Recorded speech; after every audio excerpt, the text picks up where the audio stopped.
Les amis, on va renouer avec les origines de la chaîne. On va parler agriculture, on va parler écologie, on va parler association écologiste. Et vous allez voir à quel point les écolos en ont rien à foutre des agriculteurs, mieux ils veulent les faire disparaître. Alors, on a souvent tapé sur le parti politique écologiste qui montrait toutes les dérives qu'était capable l'écologie menée de manière politique, mais les associations qui se prétendent écologiques, vous allez voir les aberrations. Quand on vous parle d'élevage, ce que vous voulez pas, vous, c'est des élevages industriels, nous sommes d'accord. Si tu vois une étable en bois avec les moutons qui gambadent dans des prés à perte de vue, c'est écologiste, non? Ah ben non,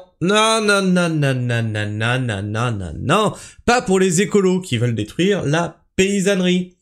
Mais avant d'attaquer ça, maintenant tu le sais, on parle du tracteur à thon. Alors hier, le tracteur à thon était rendu à 125 €. Qu'est-ce que c'est donc le tracteur à thon, vas-tu me dire? Non, c'est pas un raton sur un tracteur. Calme-toi, ça va bien se passer. C'est le marathon du tracteur. On a lancé ça il y a 2 jours. Il y a 2 jours, nous étions à 15 €. Hier, nous étions à 125 €. Aujourd'hui, nous sommes à 175 € avec 9 tipeurs et nous devons aller chercher les 15 000 €. C'est pour financer un tracteur pour une toute petite exploitation. Donc c'est un tout petit tracteur, mais il en coûte quand même déjà entre 10 et 15 000 €. Donc on essaye d'aller chercher les 15 000 € pour équiper un agriculteur d'un tracteur pour travailler, non pas comme le conventionnel, mais comme les maraîchers du 19e siècle. Le seul truc qu'on a remplacé, c'est les chevaux par des petits moteurs. Voilà. Et donc, on a lancé ça, on s'est dit voilà, il y a des cagnottes qui naissent de partout, là, pour financer tout et n'importe quoi, et surtout du futile. Et je me suis dit, Christophe, tu sais quoi, toi, tu fais un boulot utile, tu alimentes 4 marchés par semaine, tu nourris les gens en local. Bon, lançons une cagnotte et voyons si la pragmatisme est solidaire ou pas. Eh bien, nous allons voir ça. Mais ce que je voulais faire ce matin, c'est vous faire honneur et voir les premiers commentaires du tracteur à thon. Omni TNT qui nous dit pour le tracteur et continue comme ça. Merci beaucoup. Maggie qui nous dit je m'étais juré de ne jamais donner à personne sur les réseaux, mais devant tant de cagnottes futiles, j'ai envie de croire que ce petit don servira vraiment à quelque chose d'humain. Merci de prendre soin du sol. La bise à vous deux. Merci beaucoup Maggie. Florence qui nous dit vive le tractodon. Ah, c'est pas mal le tractodon. Soyons pragma. Bien écoutez, merci beaucoup, ça c'est pour les premiers commentaires, puis on fera un bilan comme ça régulièrement du tracteur à thon. Mais revenons-en à nos moutons, nos brebis. Donc, on s'acharne sur une bergerie du Mont-Saint-Michel menacée par une association écologiste. Ça m'a été partagé par quelqu'un avec qui je suis en contact et qui a toute la fibre écolo. Ça fait longtemps qu'on est en contact, cette personne compte beaucoup, vraiment beaucoup pour moi, même si je l'ai jamais rencontré en vrai. On a eu des échanges vraiment très intéressants autour de toute la vague écologie, spermacole, etc. Et vous allez voir le témoignage de cet agriculteur, et ensuite nous irons voir à quoi ressemble cette bergerie. Vous me direz si effectivement ça vaut le coup de la détruire, et ça vaut le coup de dire que c'est un élevage industriel. Nous irons voir ça. Le petit matin Sud Radio, 5h-7h, Benjamin Glaise. Il est bientôt 6h40. Sud Radio, la vie en vrai. Mon invité est un berger de la baie du Mont-Saint-Michel. Depuis des années, il est poursuivi par une association écologiste. Après 10 ans de combat et de procédure, la justice lui ordonne finalement de déconstruire son exploitation. Bonjour François Serbonnet. Bonjour Benjamin Glaise. Et merci d'avoir accepté notre invitation ce matin sur Sud Radio. La justice qui vous ordonne donc de déconstruire votre exploitation. Elle vous donne 8 mois pour le faire, sans quoi vous devrez payer une astreinte de 60 € par jour. Comment vous avez vécu, François Serbonnet, cette... Ça, 100%, cette association qui l'attaque, c'est des bobos qui sont arrivés en campagne, ils se sont installés autour de la bergerie. Ils se sont montés en collectif associatif pour faire dégager cette bergerie. Parce que tu comprends le bobo urbain, lui, il connaît mieux la campagne que toi. On l'a déjà vu avec Nicolas Mérieux, tu vois. Ils font n'importe quoi, ils sont applaudis, tu vois. Par contre, le mec qui bosse comme lui, là, 70 heures semaine, 90 heures semaine, voire des fois 120 heures semaine. Ah non, mais faut les dégager du... Ah non, mais oh, hein. Bon, le mec, il connaît le boulot quand même, merde, ça ferait chier de laisser ça sur le territoire. Décision de justice. Je l'ai vécu comme un coup de massue parce que en première instance, la juge avait dit que mon exploitation ne portait aucune nuisance à l'environnement, qu'au contraire, qu'elle avait un impact positif en valorisant la biodiversité et en préservant les races locales. Bon. Voilà. Donc, il a fait sa bergerie dans un objectif écologiste. Lui, de base, il est écolo, un vrai écolo, c'est-à-dire que vous verrez sa bergerie, je vais vous la montrer après, dans le sens où il veut préserver la biodiversité, il préserve une race de brebis qui est en danger. Bref, le mec travaille dans le bon sens. Non, c'est pas écolo. Non, vaut mieux mettre des éoliennes, des panneaux solaires. Récupérons son champ, mettons des panneaux solaires à perte de vue. En plus, le permis de construire, je l'ai perdu en 2014, mais c'est depuis un long combat. Et le retour d'expérience montre vraiment que la bergerie est utile plus qu'elle ne gêne, quoi. Oui. Elle ne gêne aucunement. C'est ce qui est étonnant aussi dans cette affaire, c'est que les moutons de Pré-Salé, qui sont une tradition dans la baie du Mont-Saint-Michel, une tradition pour laquelle vous vous battez pour la maintenir, c'est une tradition inscrite au patrimoine mondial de l'UNESCO, qui est inscrite effectivement au patrimoine de l'UNESCO, et c'est une tradition respectueuse de l'environnement. Donc si c'est inscrit au patrimoine de l'UNESCO, comment on peut lui demander de le démolir? Comment on peut lui demander de démolir son bâtiment qui est inscrit au patrimoine de l'UNESCO? C'est de la folie. Environnement, et pourtant c'est une association environnementale, en l'occurrence Manche Nature Environnement, qui se bat contre vous depuis des années. Exactement, vous l'avez bien dit, ils se battent contre moi et non pas contre la bergerie. On ne sait pas trop pourquoi. Moi, ils s'acharnent sur moi. Quand ils font des papiers, c'est pas sur la bergerie, c'est sur François Serbonnet depuis qu'il est né. Et voilà, parce que le seul but, on comprend pas. Eux, ils prétendent que c'est pour pas qu'on construise tout et n'importe quoi dans la zone littorale. Alors que... Mais c'était déjà construit. C'était déjà construit. Ça me fait penser quand j'étais jeune, tu vois, les petits bobos qui venaient habiter à côté de la ferme, j'ai une petite ferme à l'ancienne, et qui se plaignaient ensuite du bruit des vaches. Mais vous foutez de la gueule du monde, elles étaient là avant que vous arriviez. Que vraiment, je m'appuie que sur une loi qui permet la construction de bergerie et qui est liée à l'élevage d'agneaux de Pré-Salé. Si l'élevage d'agneaux de Pré-Salé disparaît, la bergerie est réversible. On peut la renlever parce qu'elle est derrière une butte de terre. Il suffit de remettre la butte de terre, il n'y a pas de béton, c'est que en bois local. Et aucunement, ça pourrait faire jurisprudence pour construire autre chose qu'une bergerie. C'était l'inquiétude effectivement de cette association. Pourquoi la justice a donné raison à cette association écologiste, au final? Alors maintenant, c'est vrai qu'elle a raison de demander la démolition puisque la bergerie est illégale depuis 2014. Mais s'il était illégal, parce que vous avez plus 2014, vous avez perdu le permis de construire en 2014, c'est ça? Voilà, ouais. J'ai bien eu un permis de construire en bonne et due forme en 2011 et puis le tribunal administratif l'a annulé en 2014 suite à la plainte de ces associations. Ah, suite à la plainte de ces associations, parce que j'allais me dire, mais comment tu peux perdre un permis de construire? Je veux dire, mais même suite à la plainte de ces associations, comment tu peux perdre un permis de construire? On t'a autorisé à construire, comment on peut t'enlever l'autorisation une fois que t'as construit? C'est stupide. C'est comme si on t'autorisait à construire ta maison, et 10 ans plus tard, on te dit non, mais finalement, j'annule. Ah, faut que tu démontes ta baraque. Qui a menti devant le tribunal parce que c'était pas moi qui étais attaqué à l'époque, c'était la commune de Genêt. Oui, elle a menti puisqu'elle a prétendu que...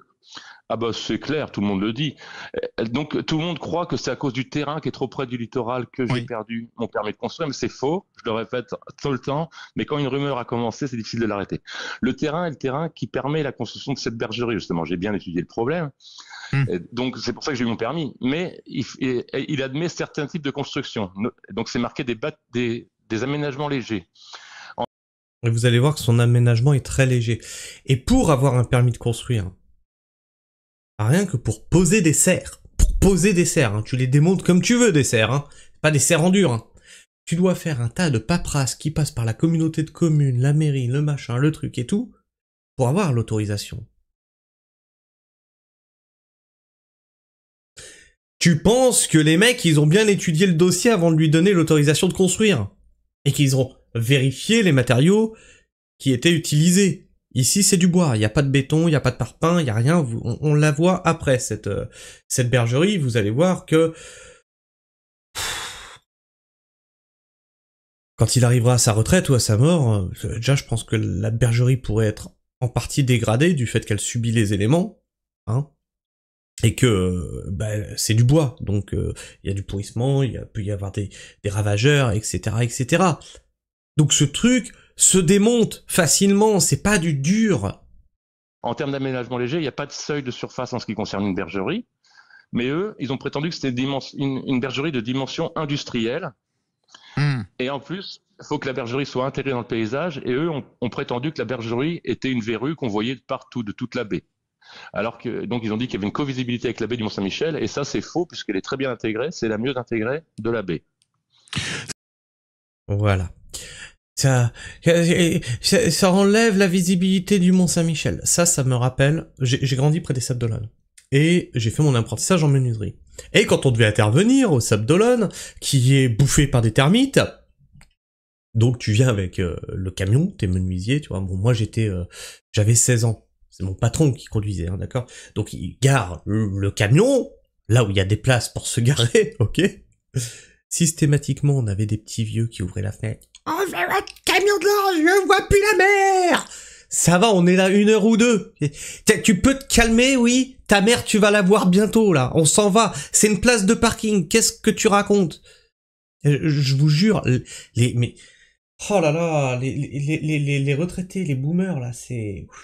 Alors vous êtes pas tous comme ça, bien heureusement, mais c'est souvent les boomers pleins de fric. Au Sables d'Olonne, c'est très friqué. Tu vois que là, ça parle du Mont-Saint-Michel, ça doit être très, très friqué. Alors, on va aller voir justement cette bergerie, voir si elle nuit au paysage. Je vous ai dit que je vous la montrerai. Donc là, on est dans la bergerie. Tous les soutiens que nous avons. Vous voyez comment c'est fait derrière? Vous voyez comment c'est fait derrière? C'est du bois. On la voit de l'extérieur, cette bergerie, à un moment. Bougez pas. Tu vois comment elle est faite, cette bergerie. C'est pas fait pour être quelque chose d'industriel. Ils disent que c'est industriel, ce truc-là. Tu vois comment c'est fait. C'est magnifique. C'est limite une bergerie à l'ancienne. Alors. Donc là, c'est ces prés qui sont ici, tu vois. S'applique de manière Michel est déjà surprotégé. Et c'est une bonne chose. Donc voilà, la baie du Mont-Saint-Michel est déjà surprotégée, donc dis-toi que pour avoir son permis de construire, il a dû le justifier. Attendez, je vais vous la montrer de l'extérieur. Voilà, donc ça c'est pas écolo, ça. Ça c'est pas écolo, tu vois, les moutons, ils ont une surface de malade mental. C'est pas écolo. Attendez. On la voit de l'extérieur, donc là c'est lui qui parle.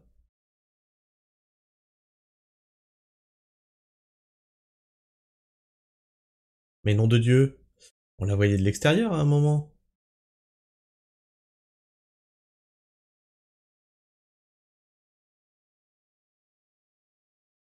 Regardez-moi ça. Moutons de présalé. Donc évidemment, il y a d'autres moutons de présalé, on va à Ardevon, on va ailleurs, il y a d'autres moutons. C'est un élevage écolo. Ah, attends. Hop. Voilà. Là, on va la voir de l'extérieur. Dans laquelle nous nous trouvons, qui n'est rien d'autre qu'une structure sur poteau. Ça, c'est un élevage industriel. Vous êtes des grands malades ou comment ça se passe? En bois, sur terre battue, qui n'a absolument rien d'industriel, contrairement à ce qu'on peut entendre dans les différents jugements, et qui...